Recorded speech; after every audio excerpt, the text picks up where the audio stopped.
Guys, I have to be honest with you, I am absolutely giddy right now. I'm so fucking excited I can barely contain myself. I mean, it's a good thing I don't do these quickies as live action videos, or else I wouldn't be able to hide the massive erection I'm sporting. But it should be obvious as to why, right? Because something we thought would never happen just did.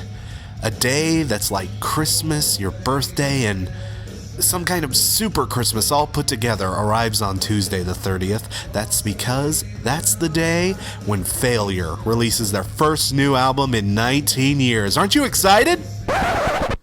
Oh, come on, you must know who I'm talking about. Failure! One of the best and most underrated bands of the mid-90s? Fantastic Planet? Anyone? Am I so out of touch? No. It's the children who are wrong. Alright, fair enough. Granted, it has been a very long time since they were a blip on the radar, and even then, their blip wasn't exactly over-pinged. But if you haven't heard of Failure, then I have a homework assignment for you tonight. 1, buy Fantastic Planet. 2, buy 2 extra pairs of underpants. 3, listen to it. 4, be amazed. For real though, in their time, Failure was responsible for some of the most beautiful post-grungy noise rock to ever be produced, and having had a chance to spin The Heart is a Monster in full several times, the biggest thing I can say about this album is that it picks up directly where its predecessor left off. My god, it's like 1997 never even happened. For one, Ken Andrews' voice hasn't aged a day. His delivery was always 2 parts Cobain, 2 parts York, with just the slightest dash of Thurston Moore to taste, and it sounds absolutely gorgeous here. His tone is so relaxed and eerily soothing. He delivers just the right cadence to lull you into a comfortable, almost too comfortable kind of feeling when you're listening to him deliver lines. And his and Greg Edwards' guitar styles complement his delivery with absolutely iridescent use of lead work and chord arrangements. Seriously, these guys can handle minor chords the same way James Bond can handle clitorises. Particularly on songs like AM Amnesia and Petting the Carpet, the sound they create is both jarring, crunchy, and abrasive, while somehow remaining very elegant, trippy, and insanely lofty and beautiful. It's gorgeous, but at the same time, harsh, like my ex-girlfriend.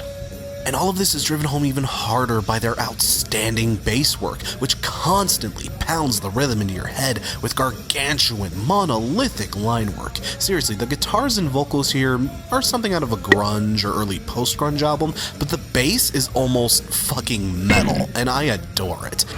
All of this put together with Kelly Scott's fluid, splashy, cymbal-heavy drums make for one of the most lucid, spellbinding soundscapes to have been released in a good while, by any band. And what's even more impressive is that, with a few exceptions, that's really all we have on this album. While there is the occasional piano accentuation on tracks like Mulholland Drive, about 90% of this album, the meat and potatoes of the sound at least, guitar, bass, and drums. That's it. And the things these guys can make with just those 3 ingredients is fucking bonkers.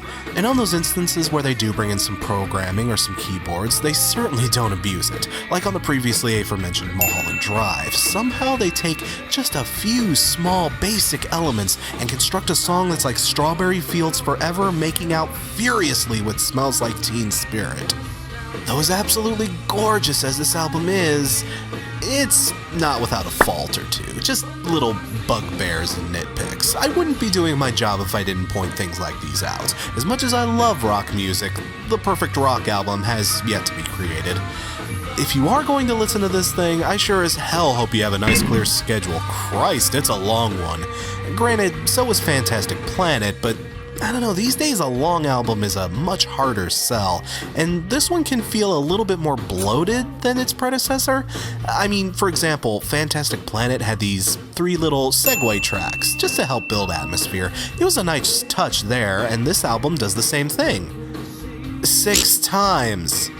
They are literally 10 whole minutes of the album. My god, whatever you do, do not put this album on shuffle. And while I can understand that to some people that's gonna be a severed finger in the old cheeseburger, I feel like this album works more like a Dark Side of the Moon or The Airplane Over the Sea. While its parts are absolutely scrumptious, it's an album that works best as a whole. It's an album that demands a commitment out of you. But, unlike my ex, it's so worth the time and commitment you give to it. This is an epic failure that, for once, is actually worth paying attention to. The Heart is a Monster gets 5 epic fails out of 5.